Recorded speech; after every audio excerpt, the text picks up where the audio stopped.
If Jesus isn't enough for you, if what he did was not enough for you, you're in big trouble. There is no, I believe in Jesus and I've got to check all of these marks. The more you understand the life he lived and what he did for us and how he chose that, he 100% could have walked another way, knowing that they were coming for him. He knew what he was doing. He knew he was the only one that could do it. He is enough.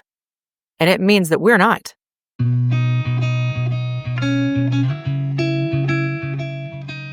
Hi, I'm Kristen Brunius, and this is the Overcomers Podcast. I am so excited for you to hear the stories of incredible people overcoming trials and turning them into triumphs. From everyday moms and dads to entrepreneurs to community leaders and beyond, you'll see how everyone has a story of overcoming, and those stories are what connect us all. Let's hop right in.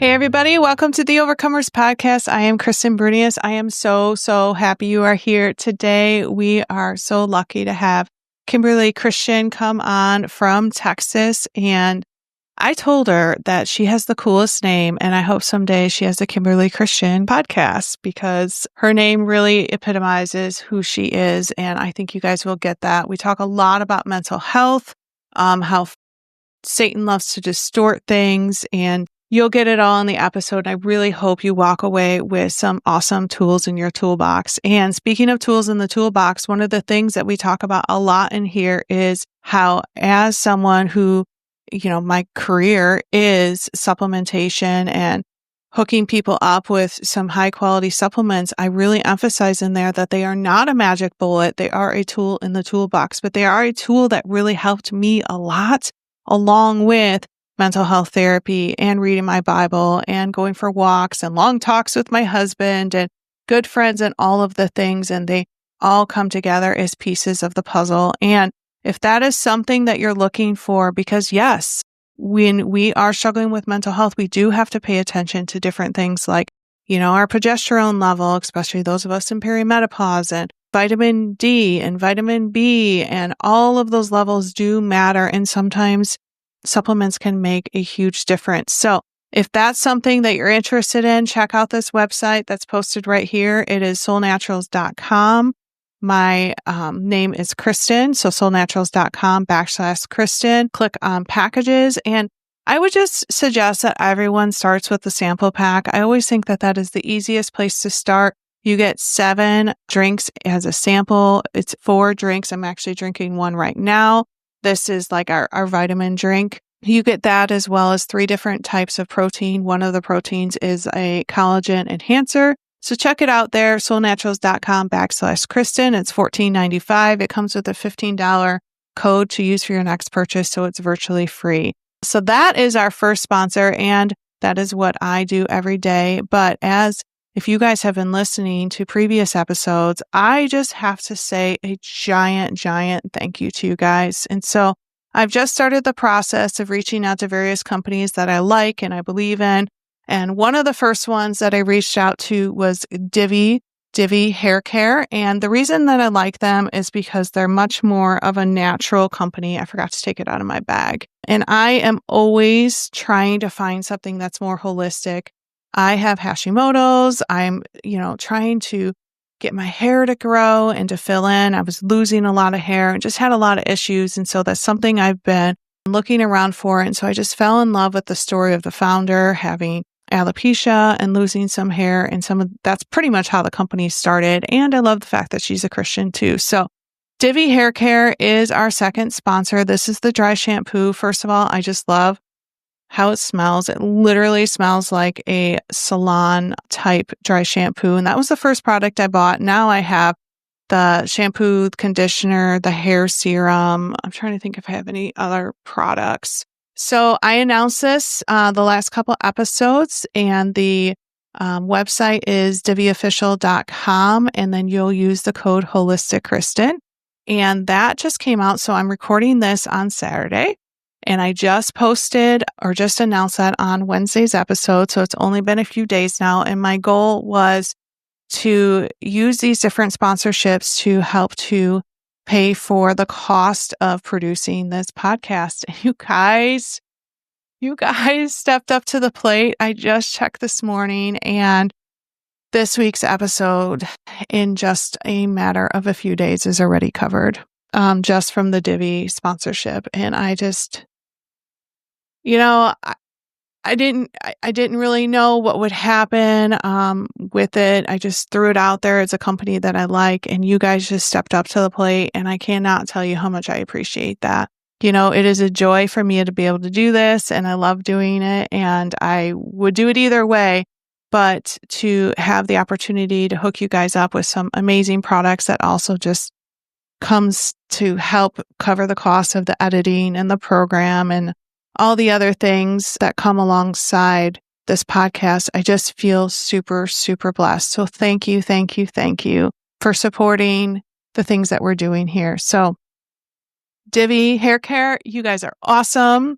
I will be looking into other companies that I just really love and asking them if they'd love to come alongside the Overcomers podcast. But for right now, I am just so grateful for an awesome company. Oh, I forgot to say, when you use the code Holistic Kristen, you get, I can't remember, I think it's 15% off. Anyway, you get some kind of discount. And so it helps you as well. So thanks, guys, for stepping up to the plate and helping to make this happen. And I just appreciate each and every one of you. And go check us out on Instagram. The Instagram account is the Overcomers Podcast with KB. So check that out, and we'll be sharing lots of cool things there. But for now, thank you, and let's hop right into the episode. Hey, everybody, we're back again with another amazing guest. And I was just telling Kimberly before we started recording what a privilege it is to record with all these people. And I feel like I want to put everybody in a room and be like, hey, you want to meet Kiwan, and you meet Lorena and Kimberly, and everybody would be instant besties, I swear. But it is such a privilege to get to record with so many amazing people. And we have Kimberly here, and she's another awesome, now I can say friend, who I've been connected with. We got connected through a mutual friend. Kimberly's from Texas, and we met, we started chatting, we hit it off, and we said, hey, let's do this thing. And actually, it was only about 48 hours between us really having a full-on conversation. And I think we just really felt led by the Holy Spirit, and that this needs to be heard, and it needs to be heard now. And we said, you know what, let's do it. So it's Saturday morning. This episode will actually come out on Wednesday. And I cannot wait for you guys to hear what Kimberly has to bring. So Kimberly, why don't we start just by a little bit of your background, and then we're going to go into, what are some of the things that Satan likes to do, especially in the area of mental health. So background as a social worker, you want to give us just a little sneak peek into a little bit of what makes Kimberly Kimberly? Oh, I love that. I am so happy to be here, Kristen. This is going to be so exciting. So background. So I've been a social worker for about 17 years. I really fell into the field. I've talked about that on a lot of other episodes that I've been a part of. So you guys can always go back and hear more about that. But it all points to God, because it's not something that I thought existed or something that I thought I could even do. But I'm grateful every day for it. And it's taught me a lot.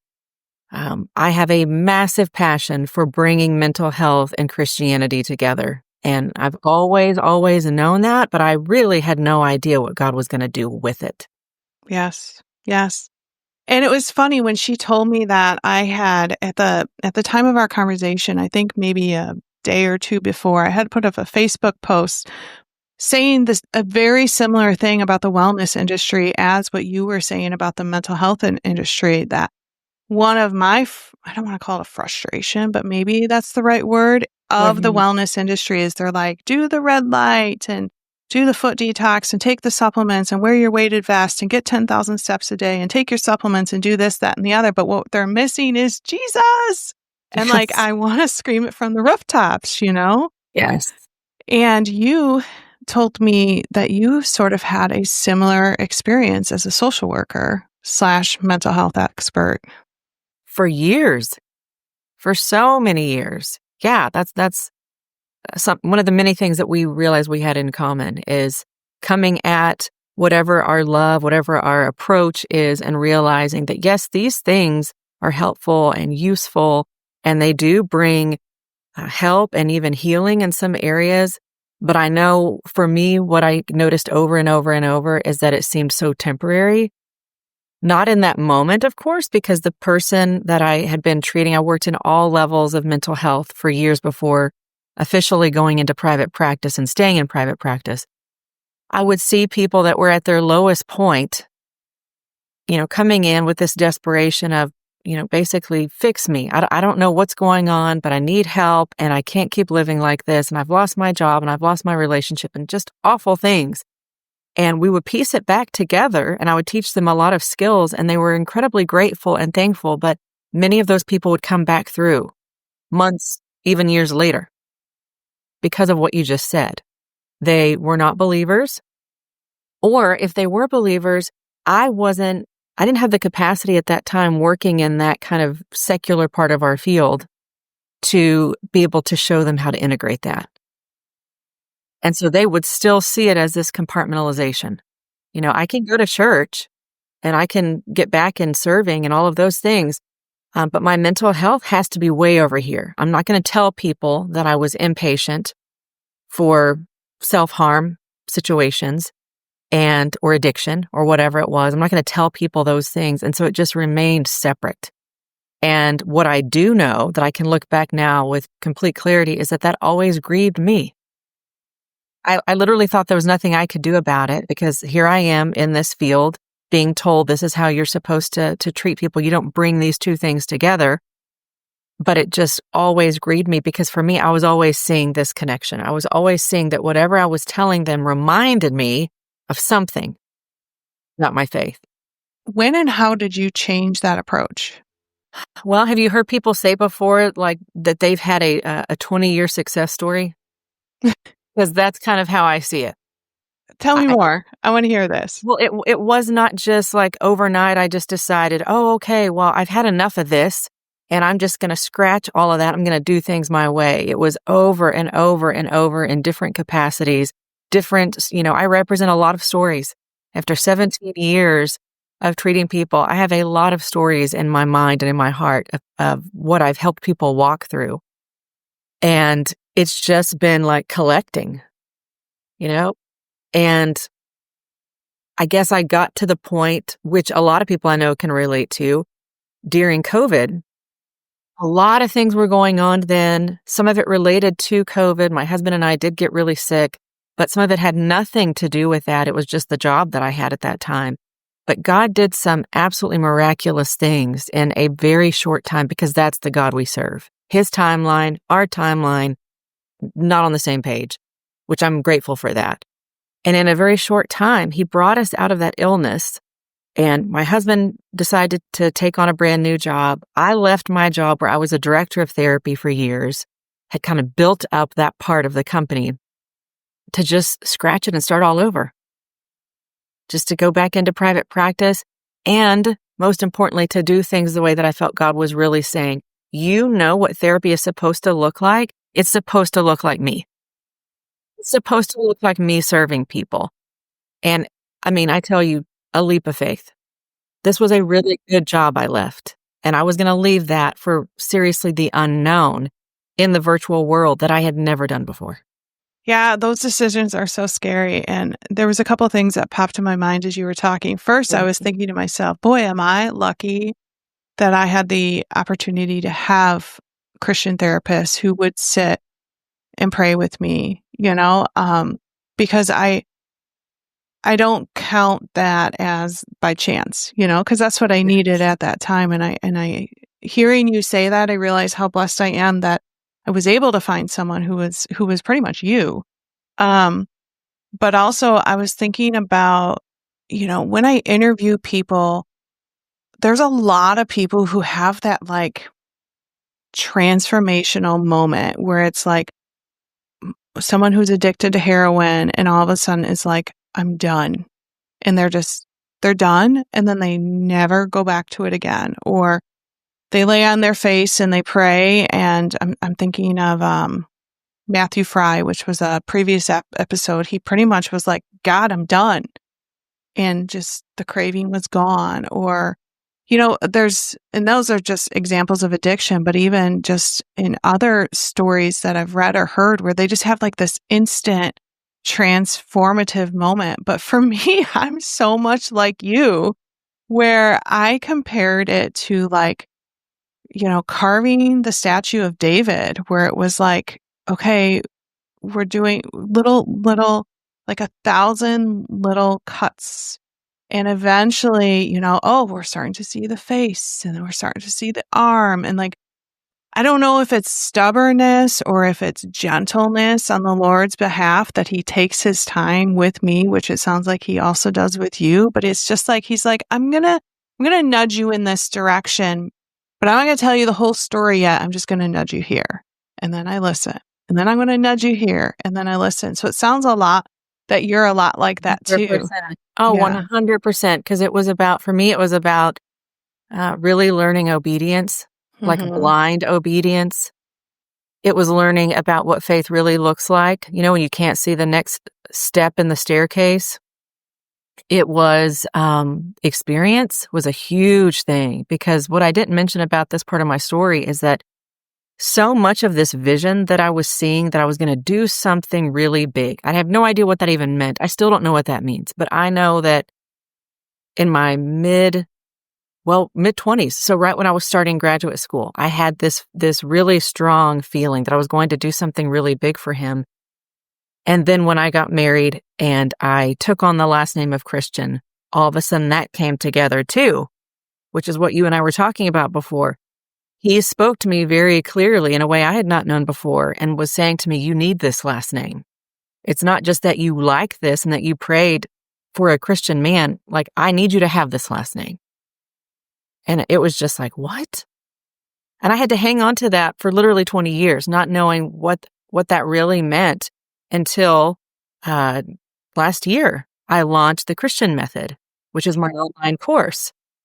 And it was like I was seeing something that was spoken to me 20 years ago and seeing, I see a glimpse of this. But just like you were saying, like the kindness of God, the patience of God, I had so much zest early in my career of like, oh, I just am such an encourager and I just love people and I show so much mercy and I know how to help people. But I was like 25, 26 when all that was kind of starting in the field. And I know this now because I'm certainly not that age anymore. It would be harder for people to really put their faith and trust in someone that literally just walked off the graduate stage.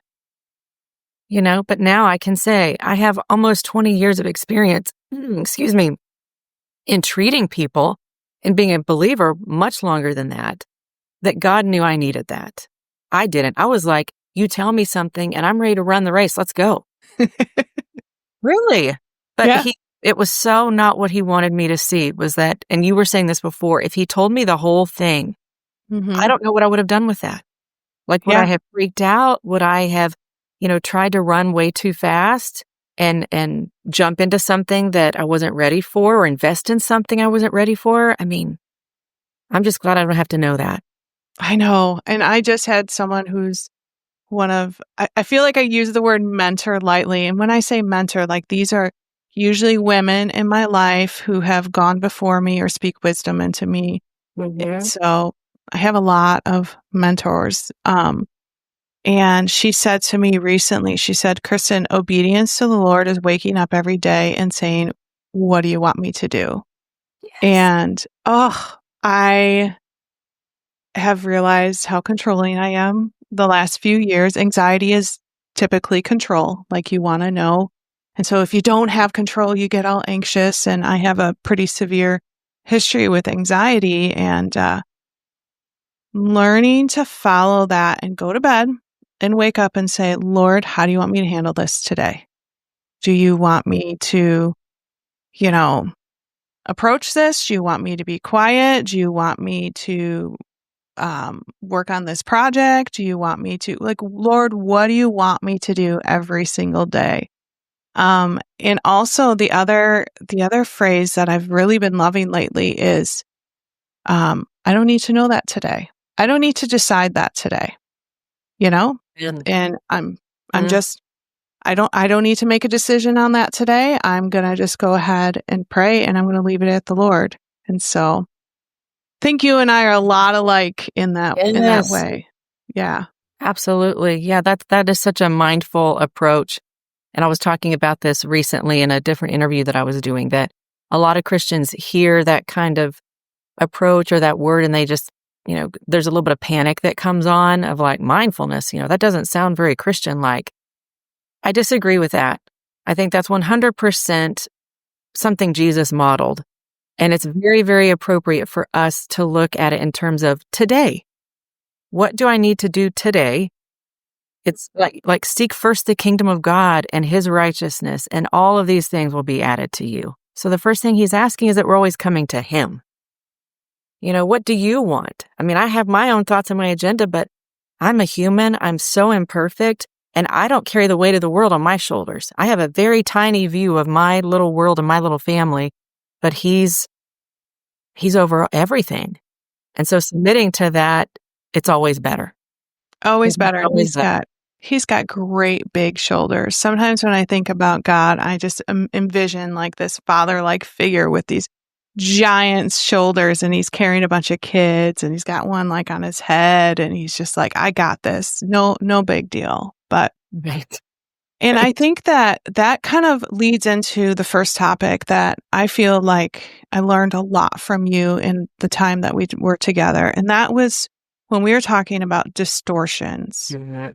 And for all my years in the mental health world, through my journey trying to help other people and going to therapy and stuff myself, I don't feel like I ever really heard it described so clearly. So for our listeners, let's talk about distortions and the connection to mental health for a while.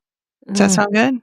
Oh, yeah. It's one of my favorite topics. Well, I love your honesty and your authenticity in saying, because I think a lot of people need to hear that. They may have had that same experience that they're going through therapy and they're realizing that either that's never been explained to them before or they're just not really getting to the heart of it. And I think a lot of people have come to me saying that very same thing, which is why I love talking about distortions. They affect every single person. It's not just about, well, if I have a diagnosis and if I have a treatment plan and I have a treatment team and all of those things. No, every single person has mental health. So every single person has distortions. And the way that I think when you and I were talking that I explained it is that there's 10 common ones. There's a lot of distortions, but there's 10 common ones that I teach over and over because I want people to have these memorized and be able to catch them. It's the way that we think that has some truth to it, but it's really colored and flavored with things that are not evidence-based. And immediately upon hearing that, doesn't that sound like Satan? Yes. Right? Yes. It's manipulative and half truths, right? Right. Right. And if we don't understand what it means to think in terms of where are my defaults for distorted thinking, how do I dispute that? Even going back a step further and saying, I need to normalize the fact that this happens to everybody. And this is going to continue to happen to me. This does not mean something's wrong with me. It actually means you're a human being. Right. And even to add to that, we know that Jesus during his time on earth, fully God and fully human. And although he didn't experience distortions at all, he was perfect in every possible way. He did show us what it means to be impacted by the enemy attempting that. Right? So Jesus in the wilderness after his baptism, and he's very vulnerable, which is one of the top techniques that Satan uses is let me catch this person when they're alone, when they're isolated, when they're weak, when they're vulnerable, and then let me try to plant something that they're going to see as, oh, this is better. This is the shiny fruit, right? Like in the garden. So he started at the very beginning, of the world as we know it, creation. And he does that with every single person. So we have got to be really, really good at being able to ground ourselves in truth and God's truth so that when we do find something that just doesn't feel right, or maybe it's leading us in a way that we don't have peace about, we can stop, be mindful, like we were talking about, which means we're shutting everything off. It doesn't mean anything, new agey or anything like that. That's incorrect. It means that you're just sitting there thinking, okay, what's really going on here? What do I know to be true? Because he's going to take something that has some truth, like you made a bad decision. That sounds like every day in my life. What about you? Right? We all make bad decisions every day, but he can take that and start to manipulate it and twist it in our mind to sound like, but you always make bad decisions. You mess everything up that you try, or you don't complete anything that you do. And all of a sudden, we have a hard time negating that because we're like, well, I mean, kind of. Yeah, I don't always finish things. And I have good intentions, but people do get mad at me and I do make mistakes. And you see how quickly that can start to like avalanche and domino effect over. And then all of a sudden, something that seems so simple, we get to a place of, and no one knows this is going on. That's the tricky part. That's the evil part. Is like, think about yourself as a mom and myself as a mom. All of this internal stuff is going on and the world around us is still happening. But in our minds, we've gone to a place in about 60 to 90 seconds that seems like I'm a complete failure. Of course, these kids don't like me. Of course, they're going to disobey me. I don't even model things right. And it's because of one bad decision. That's what I want people to hear. One bad decision that I was aware of that Satan used to say, yeah, you do that. I could have stopped it with good training. I could have stopped that and said, I'm not saying I'm talking to Satan necessarily, but I'm also not saying I'm not. I'm just talking out loud. My words have power. And so I would say, I do make bad decisions, but that was one. And I make a lot of really good decisions. And these kids are made in my likeness and my image, and they are wonderful, and they love me, and they need me, and I love them. And that one mistake is something that I'm going to correct, but I'm not going to let that take my day. But does that natural? No, that's not natural. We don't do that on our own. Yeah. Yeah. And, it makes me think of Priscilla Schreier. I cannot say her first name. Priscilla. Yes. In her book, The Armor of God, she talks so much about the power of speaking words out loud and to praying out loud. And it just reminds me of that because, demons and the devil, like they can't get in your head, Right. but they'll watch your patterns. They'll see everything that you have done since the day you were born. They know your weaknesses. They know your insecurities, your doubts, and they know whatever you say. And so it's almost like you're telling the bully in the room to just be Right. quiet. Just be quiet. I made a bad decision, but I make lots of good ones. Like, go away in the name of Jesus, Yes. Well, it's funny you say that because when I'm describing this to people, especially to believers, because that's primarily my audience now, is I talk about the movie she was in, The War Room. And that whole scene is what I will describe to people, or I'll even show it in a class and say, you need to see this because look what's happening. It starts out where she's just kind of talking. And then all of a sudden this energy just starts coming over her. And she's like, and another thing, you're not going to take my man. And another thing, you're not going to be stealing my joy. And she just goes outside, and she's like covering the whole house and the whole room. And she's talking about who she is. She's claiming her identity back. And it's a wonderful moment because everything changes in that moment. Like in the movie, that was a pivotal time. Right. Man, that book, Fervent, the movie War Room, The Armor of God. I read The Armor of God about 2017, 18, somewhere in there. Mm-hmm. And it just changed my life forever. I think that's when I finally truly took Jesus into my heart. I think I had, just like the statue of David, I had Jesus in my heart, but he was chipping and chipping and chipping. But he really wanted that intense relationship with me, but I just didn't know how. And that book really opened my eyes to it. And it makes me think, and this has maybe something to do with mental health or maybe not, but I wish that people realize that those things are real, that angels and demons are real, and demons watch what you do. And when you start messing in the new age and tarot cards and psychics and stuff like that, they know things about you because they have watched you your whole life. Right. And there's Man, patterns that are common to humans, yes. right? Yeah. That's one thing that someone explained to me that I thought that makes a lot of sense. They've watched just the human race Yeah. and know just certain things that we can all, fall prey to.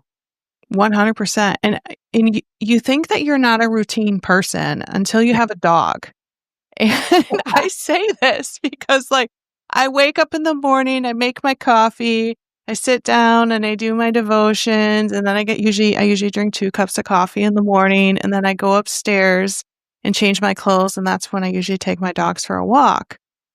Well, it didn't take them long to be waiting outside my bedroom door because they knew as soon as I was done with my second cup of coffee and walked upstairs that I was going to take them for a walk. And so you think that you're not routine, but then when you have kids or you have animals who are like, you always do that. And you're like, no, I don't. You do. Yes. We do have patterns that we follow, that when this person says this to me and I go home anxious, that's a pattern. Right. So, or anyway, that's a whole other tangent. But But it's important to mental health, I will say that, because as a professional, that's something that we talk with people a lot about, is having a routine and how much comfort and safety you can find, that predictability, and that other layer that you're talking about of being observed and being targeted.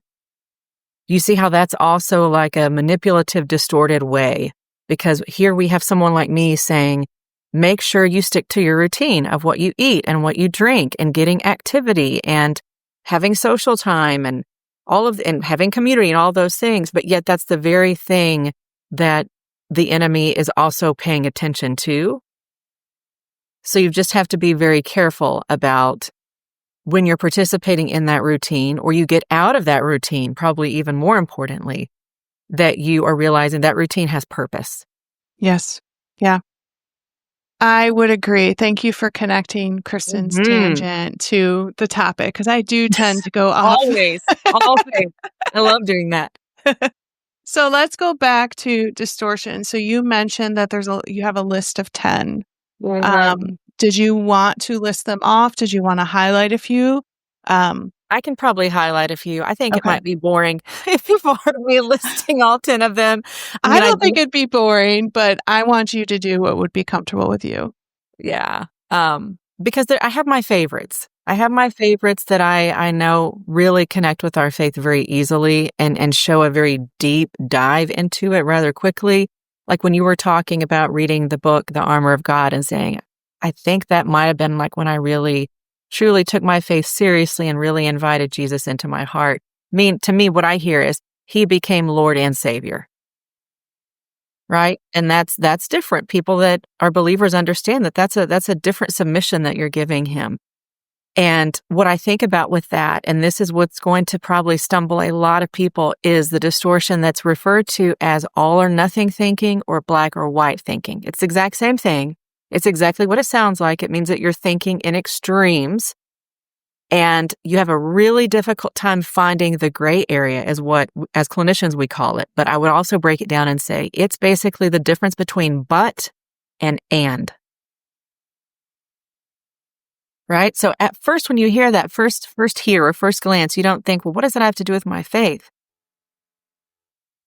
And I pause because it's like, wow, this is just so, so deep. A lot of people, okay, I'll say this, a lot of people, when you start talking about heaven and hell and things like that, it's super important to talk about, but I think people just get kind of weirded out by it, but it's the truth. Realizing that many, many people, much like the demons, like we just talked about, believe in God. They believe in God, they acknowledge God, they respond to his name.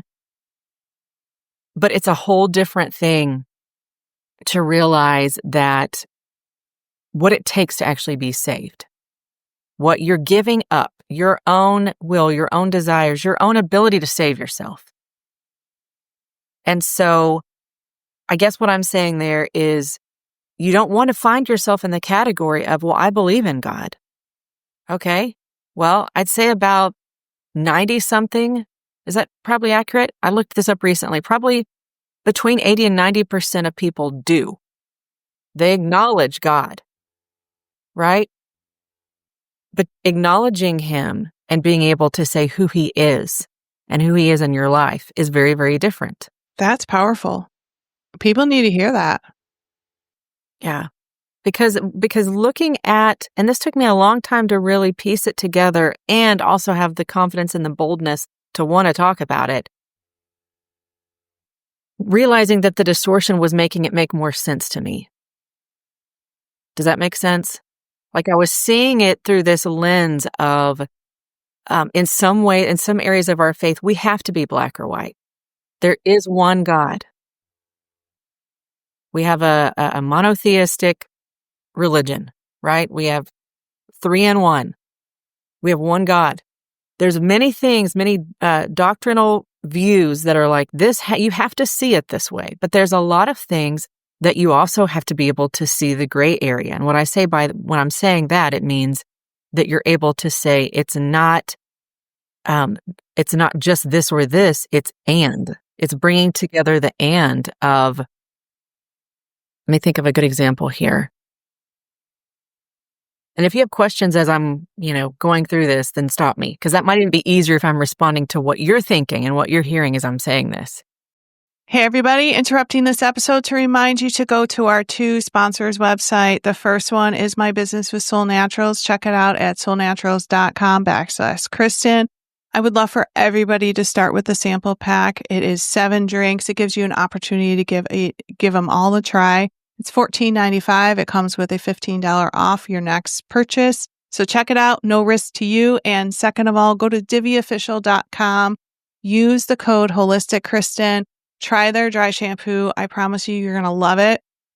You're going to walk away feeling like you just walked out of a salon every time you put it in your hair and feel good knowing that you're not putting harsh chemicals or anything that shouldn't be in your hair. Check those 2 out and let's hop right back into the episode.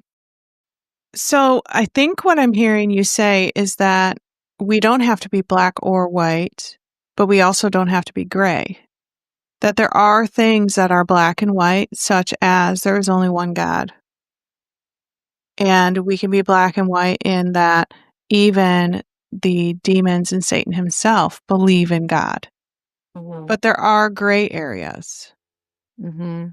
Yeah, but it does not mean when we think gray, sometimes we hear that as, oh, that means it's like muddied. That's not at all what I'm saying. What I'm talking about is, because I've often said that Jesus brought the gray concept into our world. He brought completion. So what he did so perfectly and in many ways, got people mad at him and was crucified over this, is that people were saying he wasn't honoring the Torah. He wasn't honoring the Old Testament because he was saying things that in their mind they heard distorted as, oh, he's trying to bring this new, way of thinking. And, we have all these 614 laws and all of these things. And he kept saying, no, you're not getting it. I'm saying I'm bringing a new way, just new ways into this world, but we're keeping that too, right? You have to keep the Old Testament thinking. And that same God, like one of the things I love that he said to his adversaries is, if you believed in Moses, then you'd believe in me because he spoke about me. He does say that. And he kind of says it a little sassy too. Like, come on, guys. Like, you're not getting this. Right. And I love that. I love that about his character is, Jesus was not referred to as a nice man. I mean, have you ever heard anybody say that? I've heard a lot of descriptions, but I don't know if I've ever heard anybody say he was such a nice man. Right? I've heard bold and courageous and perfect and mighty and assertive and merciful and loving. But nice is a very different thing. He didn't let people run him over. He definitely did not let them blaspheme the word of God. And he used it consistently to dispute. Well, and I'm kind of chuckling in my head because that's one of the arguments that the secular world makes about Christians is like, you're supposed to be loving and you're supposed to be nice and you're supposed to accept me no matter what I do. Right. And not saying that we don't try to be loving and we try to be kind and we try to meet people where they're at. And, I don't want to use the word accept because I don't think that's right either. But it is funny that you're making the connection that like, no, Jesus wasn't exactly the nicest guy on the planet. He was bold. That wasn't his aim. No. He wasn't here to be, nice and win a bunch of friends. Right? He was waging war, basically. I came here to make things right. And so just, that bridge of this is true and this is true. I think this is, like I said, this is a really deep concept that I spend many, many modules in my program talking about. So that's why I'm trying to get my brain to like sink this in, is people will want to claim things like one side of what they hear. So like the part that could be true is, people are to know us by the way we love each other. Jesus said, they're going to know that you're my disciples because of how you love. And that's true. God is love. He embodies love, right? And there are some people that want to live in that camp. They don't want to acknowledge anything else, that there's a hell, that God, condemns sin, that he's going to separate the people that have not chosen him to be Lord and Savior to a place that's absent of him. But the Bible says he is loving and just. I love that. There's your and, loving and just. Right. Yeah. So what's the next major distortion that you see a lot and you're really passionate about? It would be minimizing. Oh. Yeah. Most people don't always think about that as a distortion. But it's a beautiful one because it really does bring the mental health components with the faith-based components. In the mental health world, we know that a lot of people really either play small because of what they've experienced in their own life, whether it's trauma or whatever it is that's gone on in their life, and they minimize their symptoms too. They don't come out and tell people how much they're really, truly struggling. They want to keep that to themselves because it's embarrassing and shameful, and they don't want people to know what that is. So that's where the hook is, in getting people to understand, like, this is what this looks like. Okay, this is why this isn't okay. Because you don't get help when you minimize things. You're not acknowledging it yourself. You're not realizing how serious this actually is, how life-threatening mental health symptoms can be. And so you have to be able to normalize that and realize that all of your feelings are universal. There's not a feeling that you could feel or I could feel that everyone in this world has not experienced at some point, right? So it draws all of us, and that Jesus experienced. He experienced every feeling that there was to experience. And so that's the mental health piece of it. Like, we can't minimize those things. We've got to be able to be honest and authentic and very reality-based, and I need help, or I'm struggling, or this is depression. This isn't just one bad day. This is depression. But the faith-based side of that is the reason why we don't want to participate in minimization is when we do that in our mental health, it would be almost impossible for it to not extend into your faith relationship, right? Because if that's who you are and those are the patterns of how you think, why would that just be shelved for that area of your life, right? It's going to extend. And so the danger in doing that is we start to see Jesus in a way of minimizing. Yeah. And that makes total sense. And then we're not able to do what God has called us to do because we're not getting the help that we need. And so, if you're crippled in anxiety, you're most certainly not going to go after the career or the ministry or the whatever that he wants us, wants us to do to glorify him. Right. And when you were talking, I was thinking from a mom's perspective, especially when my kids were little, I would hear a lot of moms, especially moms who stayed home, took a break from their careers, say, "Oh, what do you do, Kimberly? Oh, I'm just a mom, just a mom." Mm-hmm. And Absolutely. that kind of broke my heart because I'm like, there's nothing more important that you could do than step away from your career if that's what you choose to do, to step away from your career, to focus on your kids, whether it was long-term or temporary. You're not just anything. Oh, I'm just a teacher. Oh, I'm just a mom, or I'm just an engineer. Like you would never say, I'm just an engineer, you know? But I think as women, we oftentimes do that. We minimize our worth um, and that's disobedience because God called you for that chapter in your life Yeah. to be with your children, if Right. that's what you were You see called that to. crossover of what you just Yeah. said. We minimize our worth. So Yeah. now we're back in the faith-based camp again. Right. Right. So you see how it goes back and forth. We can't even help that because it's a pattern of the way that we're thinking. And to take it a step deeper, minimizing in the faith-based realm, and the reason why this is very dangerous and very much is going to impact people's salvation is if you minimize on a regular basis and it gets to be very deeply rooted in your spirit, then you could very easily find yourself saying, well, yeah, I believe in Jesus and I believe what the word says about that I'm saved by his grace. But yet you see them like out the other side of their mouth saying things like, but I have to do these things, Mm. right?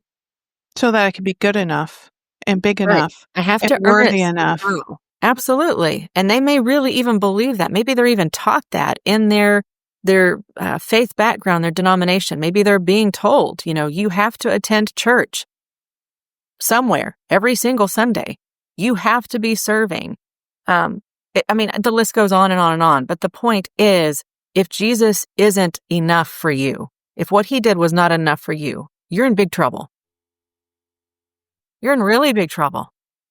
Because there is no, I believe in Jesus and I've got to check all of these marks, right? The more you understand the life he lived and what he did for us and how he chose that, he 100% could have walked another way, knowing that they were coming for him and said, well, we're going to take a hard right. He did it all those other times before, right? He absolutely was like, my betrayer is coming. And we need to realize that. He knew what he was doing. He knew he was the only one that could do it. He is enough. And it means that we're not. So it goes against what the world says. But you see how minimizing has grave impact if we don't catch that and say, I will never minimize Jesus. I'm going to ponder that one for a while. I know. Yeah. Yeah. All right, let's do one more.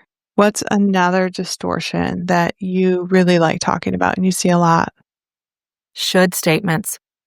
Oh, I feel like I need this whole list. I We know might it have. feels like a teaser. I know. But remember, I have a whole course that goes into 4.5 months worth of all of this information. Should statements, like I said earlier, they affect every single person. And what I really love about talking about this is it's one word. It's literally one word that has that kind of power. Because anytime we are saying, I should have done that, I should have been there, I should have remembered, whatever it is, it's like we are saying, here's the bar, okay, here's my expectation, and here's little me down here. I didn't make it. And so what's in between this? What's going to fill that gap is shame. Right? I told myself I should have all of these things. I didn't. So now what I think about myself is I'm bad. I'm a bad mom. I'm a bad friend. I'm a bad employee. Um, I'm not as successful as I should have been. yep. I'm not as pretty as I should be. I'm not as youthful as I should be. I'm not as active as I should be. And the distortion is actually quite simple, but the first thing we have to do is really understand how much that's affecting our lives. So I will ask people often to take like a should inventory just for a few days. Focus on that one word and try to catch yourself. How often do you actually say that? Because most people, when they first hear it, they'll say, I don't think I really do that. And of course, I know they already do because I've been listening to them talk. But I'll say, take a few days and just pay attention and maybe even ask someone in your family, would you please point out to me if you hear me say this word? I'm doing this experiment. And of course, they'll come back like, I do it a lot. I'm like, that's okay. I'm here to help you. But it's now this cognitive restructuring that takes place of taking that word out, like a conditioning, right? Every time I catch myself saying that word, I'm going to replace it with, it would have been nice. That feels different, right? Because if I say, I should have remembered my cousin's birthday, can you feel that? Like as I'm saying that, what that feels like in your body? Oh, it hurts. It's like, yeah, she always remembers mine. I should have remembered her birthday. But if I said, it would have been nice. It would have been nice if I remembered her birthday on the actual day. But do you see the ... that I'm following? My critical thinking says, Kimberly, don't you love when you get to celebrate your birthday longer than the actual day? And I'm going, yeah, I do. And then I'm like, well, then take her out next weekend. I was just going to say, this is making me think, and I don't know if this is another one of the distortions or not, but this is making me think of the I'm sorries. Completely. Like, oh, I'm so sorry. I'm so sorry. Oh, I'm so sorry. I'm so sorry. And we all know those people who are constantly apologizing just even for their existence. And it Yes. feels very similar. It is. And you know what? It's funny you say that. That's actually another distortion. Projection and blame is where you find that, because projection means that you're putting, the fault or the blame on someone else. And the blame means it can go both ways. It can mean that you're doing that, but it can also mean that you're absorbing it. You're used to, if something goes wrong, your immediate thought is, well, what did I do?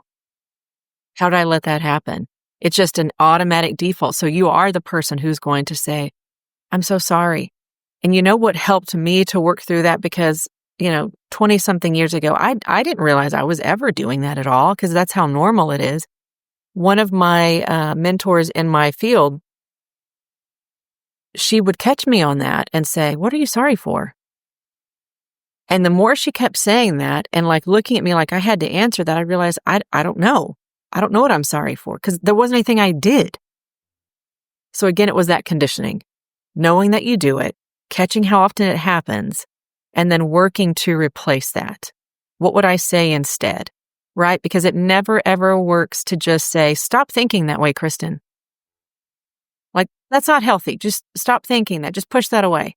And that's what a lot of therapists, I think, have done. And I say that because their patients come find me later and say, I've never done CBT like this before. I've never done this kind of work. And it's because what I'm telling them is, your brain is so smart. God is so unbelievably brilliant in everything that he did and created, that we don't just believe, if I were to say, instead of telling myself I'm a horrible mom, I'm going to now tell myself I'm the best mom. I'm the best mom of any mom I've ever met. That's not going to work. You see, I have to be really mindful. I have to be very specific and say, I'm the best mom for my children. God gave them to me. And I'm the one who's going to steward their lives from a female perspective. Right? I have to replace it with something that's like, I can't dispute that. That's a fact. Yeah. Yeah. Yeah. And one of the best examples of the I'm sorry's that I ever heard, and I am notorious. I have a girlfriend. Actually, I was just in a text with her the other day, and I said, I'm so sorry for whatever. And she was like, you're not going to apologize for that. And then I go, I'm so sorry for apologize. Right. Like, I didn't even know what to It's say. cyclical. It was like, but anyway, one of the things someone told me is like, let's say that you're running late. And instead of walking in the room and saying, I'm so sorry I'm late, there was terrible traffic and there was a train and then there was an accident and I just couldn't get here, instead Mhm. to say, thank you so much for being patient with me. And it Yes. just like totally changes the tune of the room. And am typically a little bit of a late person. And I use that phrase often, and it totally disarms people where they're like ready to be like, you're late and, you wasted my time or disrespected me or whatever. But when you walk in the room and you say, thank you for being so patient with me, I appreciate that. It's just like, Well, because what did you do for them by saying that? You are insinuating that they are a gracious person. You're insinuating that you're thinking the very best of them. And you're right, it completely changes the way they view it, but think about also how you feel. When you say, I'm sorry, you're already going into it feeling um, insecure, embarrassed. But if you say, thank you for being so patient with me, it's like you just leveled the situation. Your time is valuable. My time is valuable. I don't owe you an explanation. I'm not going to tell you about every single thing that's happening in my life unless we're close enough to do that. So let's just get to it. yeah, let's not waste the time on excuses. And Mm. in a similar way, if you're in an argument with your husband or something and you blow up, return back to them. I think you should say you're sorry, but Mhm. also say, thank you for being willing to listen to me when I had an outburst. And he's like, you're thanking me for listening to me, or thank you for being someone I'm comfortable enough to act like that, or to, you know what I'm saying? It Oh, just yes. changes. So anyway, I am a work in progress. That is definitely one of my weak points. I apologize pretty much for breathing. So, But you're working on it. I can certainly tell. I love yes, that. yes, I am. Well, I'm excited to hear about the other 10. I think I'm going to have to check out your course, and I think a lot of the people who are listening are going to be like, "That's not fair. She only gave us 4." But when we were chatting, the other thing that just really, really struck me that I wanted to chat about was just like the whole idea. I guess I would use the word holistic Mhm. life. I think the word that you use is puzzle in the Christian method. So I'll just let you explain a little bit of that, because I would probably not be able to say it as well as you. So go ahead and take it over. Well, so what I refer to that model as, and again, this was taught to me many years ago, but I just have continued to borrow it, is the 4 areas of psychological consciousness. And so it sounds so fancy and just so like, oh well, what is this we're about to learn? But it's thoughts, feelings, choices, and your physical body.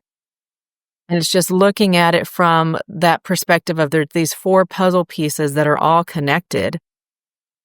And when I start teaching that, I mean, there's a lot of layers to this. But when I start teaching that to people, the very first thing that I want them to get is it doesn't matter. It's an awareness piece. So it doesn't matter whether you think that you're someone who's really aware of your thoughts or your feelings or your choices or your body. You always have a place to start from in order to capture all the others because they all impact each other.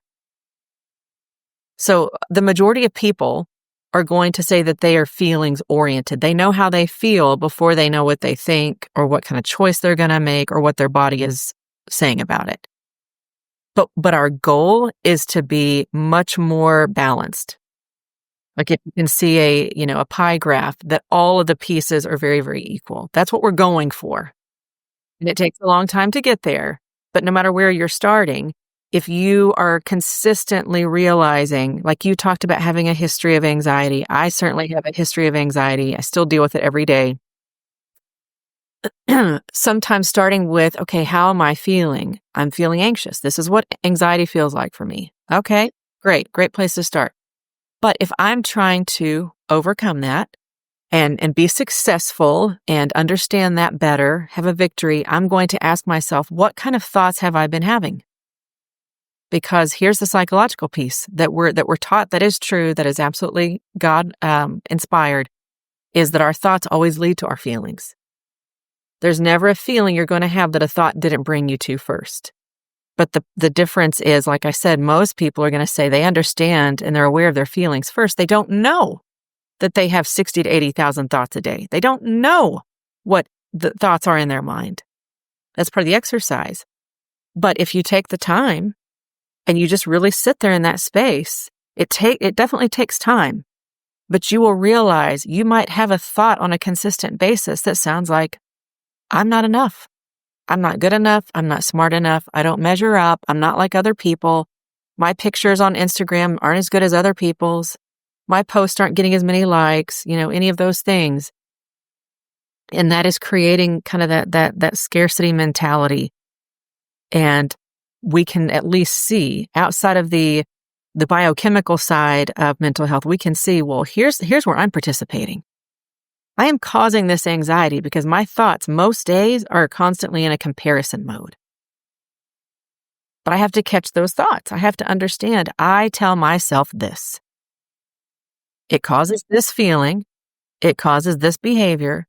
And then my body tends to feel tight. I get headaches. I can't swallow very well. Maybe my hands are sweating, right? Whatever it is, there's anything that, you're an expert on this, your body is always communicating so many things. And a lot of times it's communicating something that's going on up here that we need to address. It's not just take a pill, take a supplement, do this thing. Sometimes it's that and. See, there's the all or nothing. Sometimes it's this and I need to focus on, what do I tell myself? If I'm telling myself that I'm not enough and I'm not disputing that, that's going to not feel good. That's going to cause me to feel insecure. That's going to cause me to either avoid or hustle, to try to earn my way. And then I might have more of the symptoms of anxiety. Right. It all starts with what's right here. So first of that, so you said that there's 4 pieces, because you guys, I'm learning right along with you. So number 1 is thoughts. And then what's the second piece of Feelings. The feeling. Okay. And then number 3, Choices. And 4, Physical body. Yeah, because like in my brain, since I've been working on this so long, it just all comes together, right? Because I just have looked at things from this holistic perspective for so long that I know that anxiety starts with what I'm thinking, and then it develops into a feeling, and then I start to feel it in my stomach, and then my heart starts to race, and then you end up crashing later because you've worked so hard. Absolutely. And I don't any longer separate them into 4 different categories, but I know so many people who do.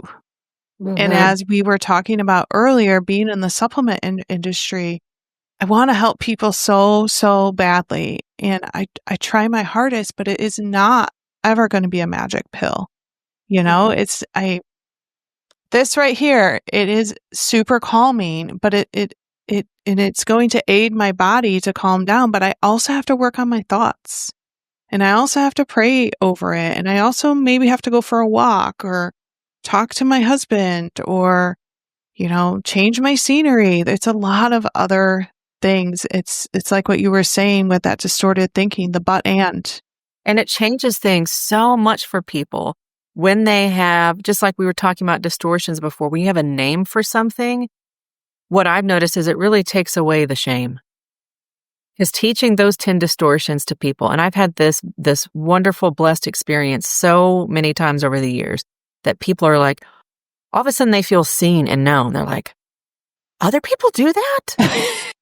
Right. You mean that has a name? I didn't realize that. And it's just beautiful. And it's the same thing with realizing, okay, here's this model that has thoughts, feelings, behaviors, or choices, and your physical body.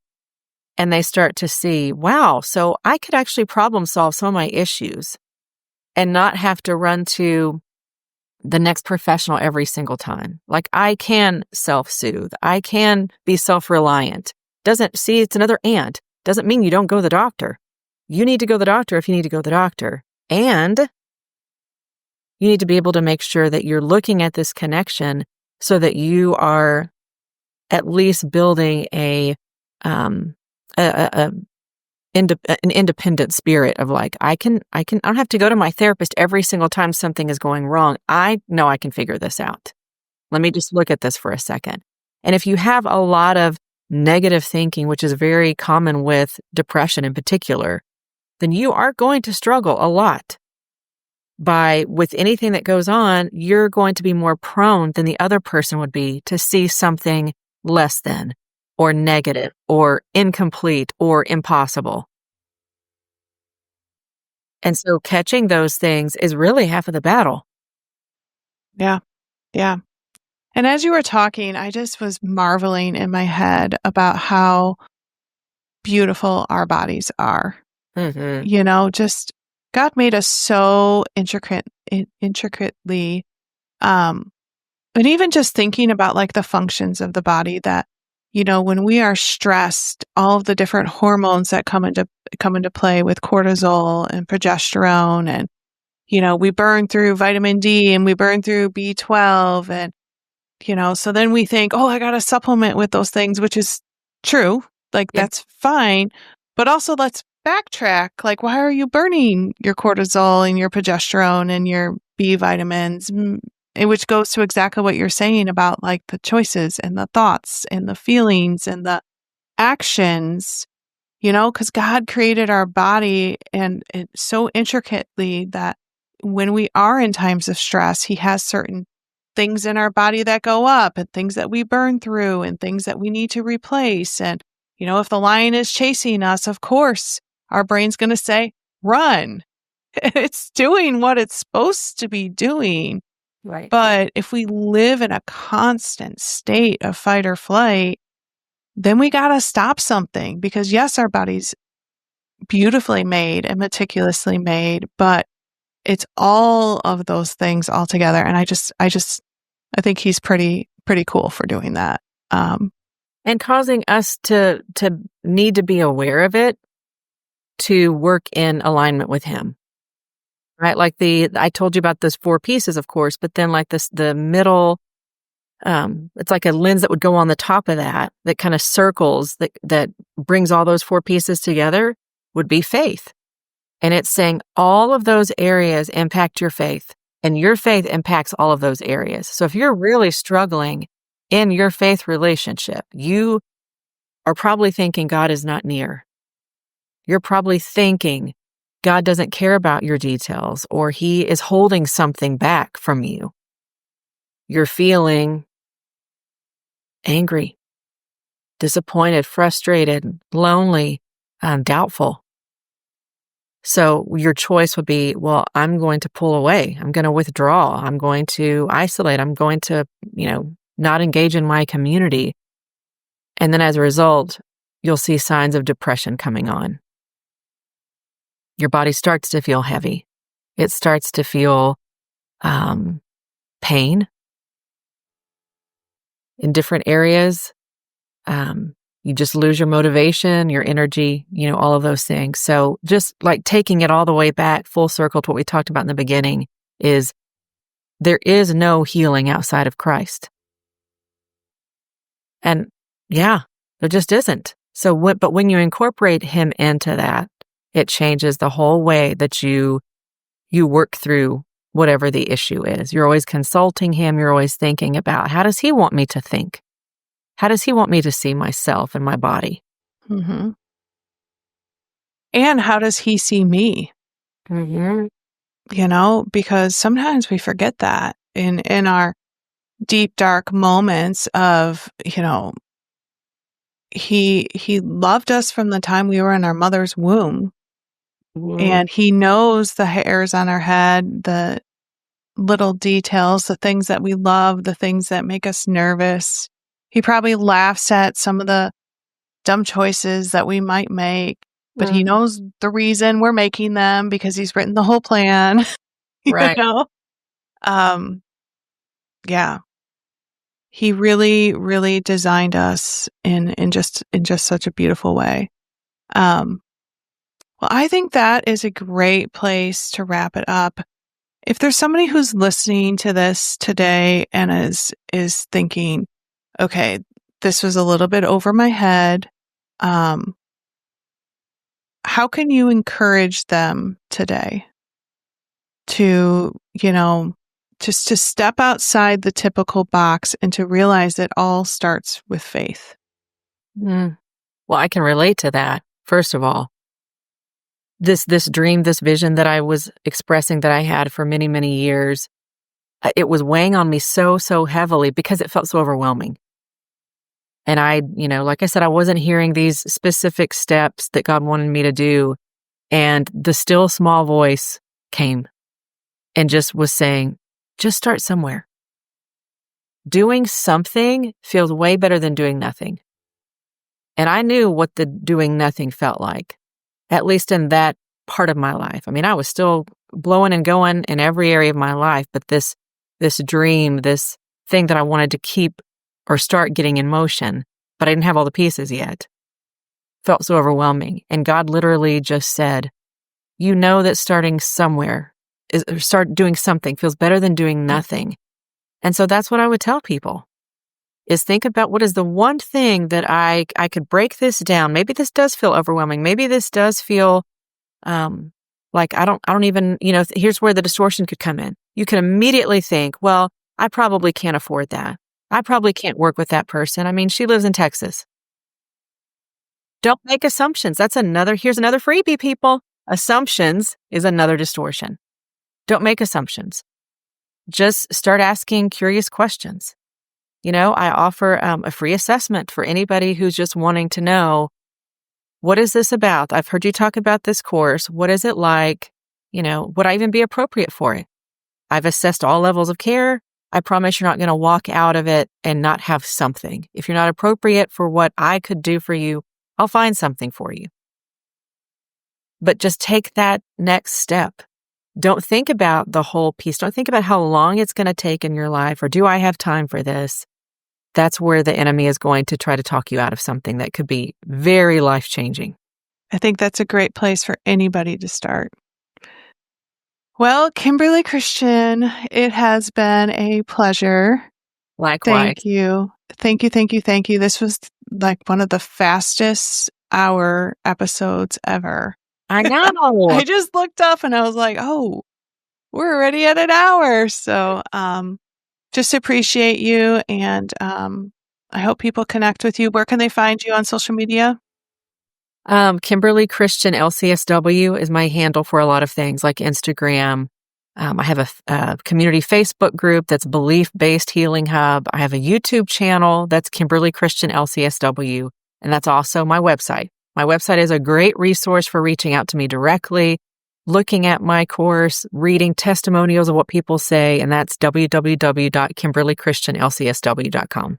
Perfect. All right. Thank you, Thanks, Kristen. guys. Have a great week. Bye.